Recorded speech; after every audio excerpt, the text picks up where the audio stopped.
खबर शामिल करते हैं ब्यूरो चीफ पंजाब मलिक मकसूद चिन्योटी की इस रिपोर्ट में। चिन्योट में महकमा तालीम के मुलाजमीन के लिए अच्छी खबर सामने आई है। डिस्ट्रिक्ट प्रमोशन कमेटी के इजलास में मुतअद्दिद क्लर्क्स की तरक्कियों की मंजूरी दे दी गई, जबकि बाज़ केसेस को कागजात नामुकम्मल होने पर मौखर कर दिया गया।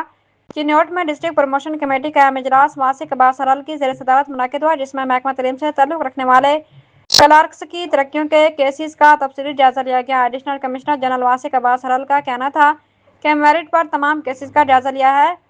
जिन मुलाजमीन के कागजात मुकम्मल थे उनकी तरक्की की मंजूरी दी गई है। इजलास के दौरान 11 क्लर्क्स के केसेस पेश किए गए, जिनमें से 2 सीनियर क्लर्क्स को असिस्टेंट के ओहदे पर तरक्की दे दी गई है, जबकि एक जूनियर क्लर्क को सीनियर क्लर्क के ओहदे पर तरक्की की मंजूरी दी गई। उनका कहना था कि जिन केसेस में दस्तावेजात मुकम्मल नहीं थे इन्हें आर्जी तौर पर रोक दिया गया है और मुतल्लिका मुलाजमीन को हदायत की गई है कि जल्द से जल्द अपने कागजात मुकम्मल करें।